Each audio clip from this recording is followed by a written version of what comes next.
Hi, I'm PrepperMark, and today I want to talk to you about my clothing category that I have in my survival pack. Now, this is everything to do with clothing, and I'm going to have in my survival pack when I bug out.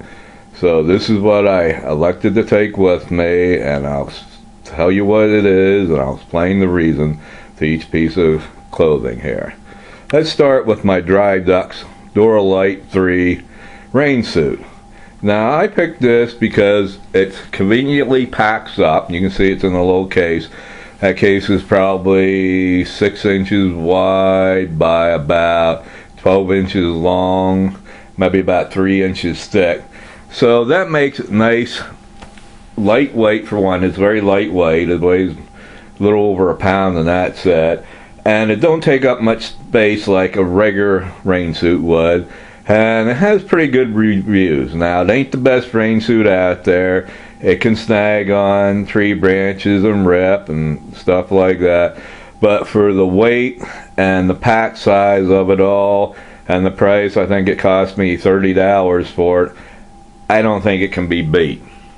And if you get in a rainstorm, you're going to want a rain suit, but especially if it's cold out. You don't want to get soaking wet and have to stay that way for any period of time. It ain't like you can come home in a bug out situation, rip your wet clothes off, jump in a hot shower, put nice warm dry clothes on. That's just not going to happen in a bug out situation.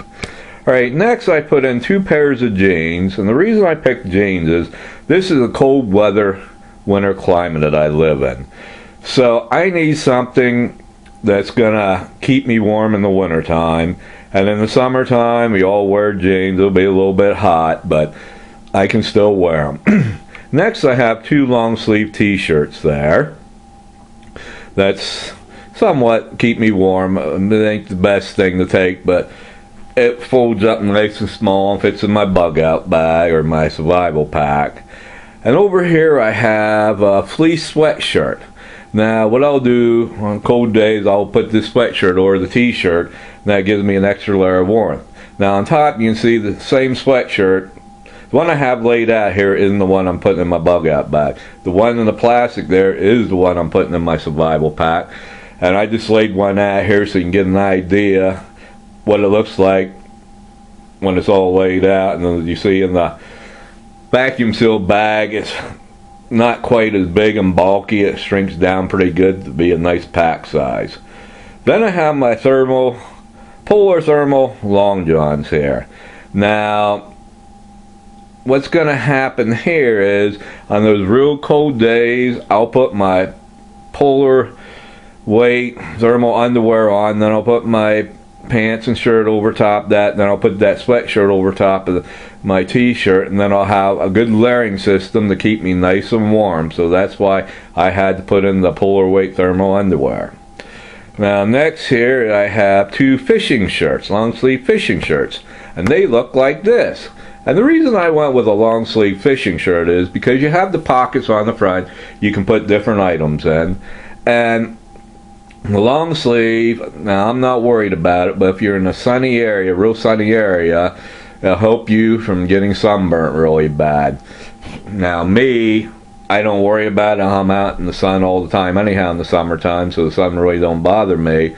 But this is mainly to spray bug spray on, so I don't have to spray it on my skin.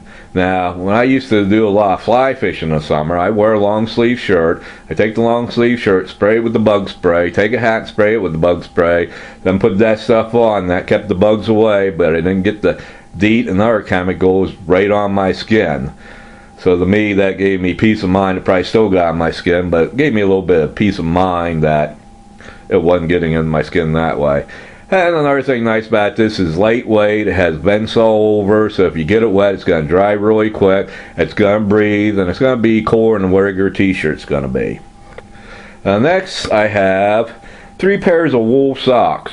Now, I picked wool socks because they keep your feet warmer in the wintertime. To me, they're comfortable, and you get them wet, your feet will still stay warm with wool.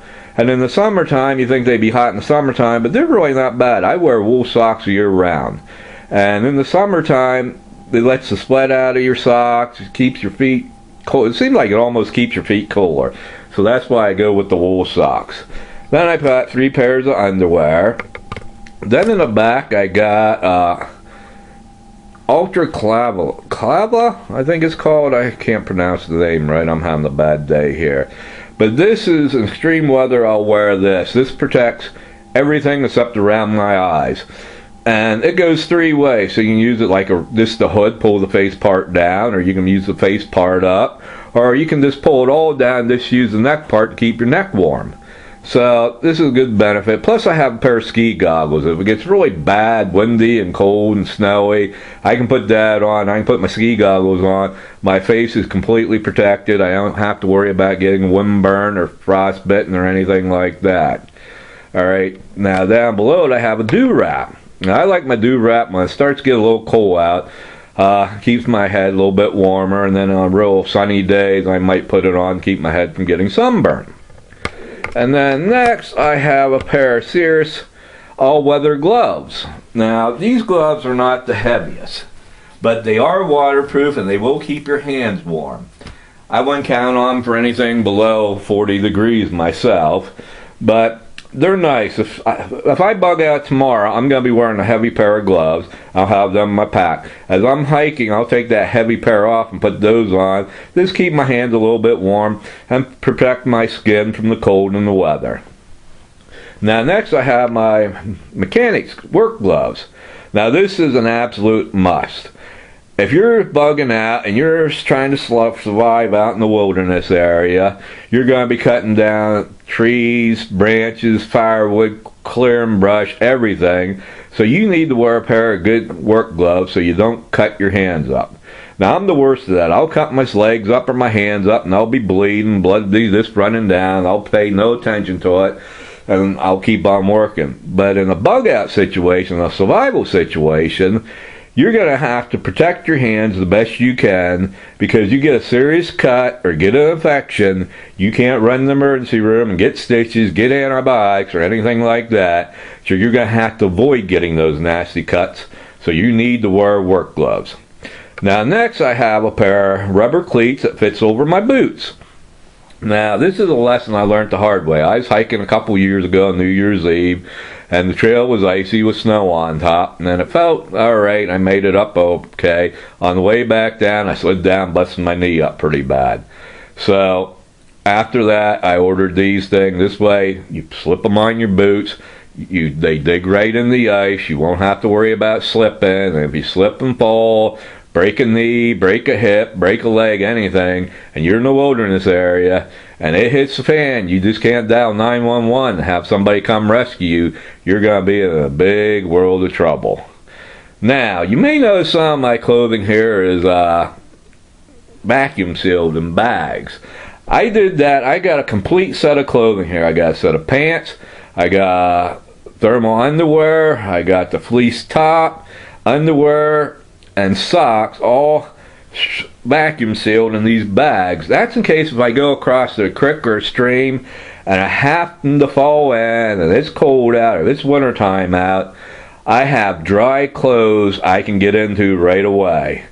So this will avoid me having to rush around and trying to build fire really quick and try to dry out and changing my clothes. I just take the wet clothes off, grab the towel on my pack, dry off as good as I can, and throw these warm dry clothes right on. Then I can worry about building the fire and drying out my other clothes. So that's a blessing I think everyone should do, is have some way of keeping a set of clothes waterproof. Now down here I have a pair of sneakers and a pair of flip-flops. Now I'm not going to go hiking in flip-flops and I'm not going to go hiking in sneakers, but when I'm around my camp area my feet's going to need a break from my boots. My boots are going to probably be sweaty in the summertime, and even in the wintertime they'll probably get sweaty. They're going to need to dry out and air out, so does my feet.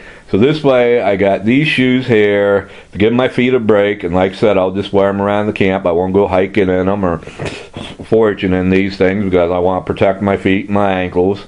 But this will give me a break and give my boots a break and a chance to dry out so I don't get any kind of foot fungus. Because that's the last thing I want to do. Your feet got to be a top priority. If they go down, you're done for. Well, that's about it. I just wanted to share my clothing and my philosophy with you all. So that takes care of this video. I thank everybody for watching. I hope this helps somebody out. And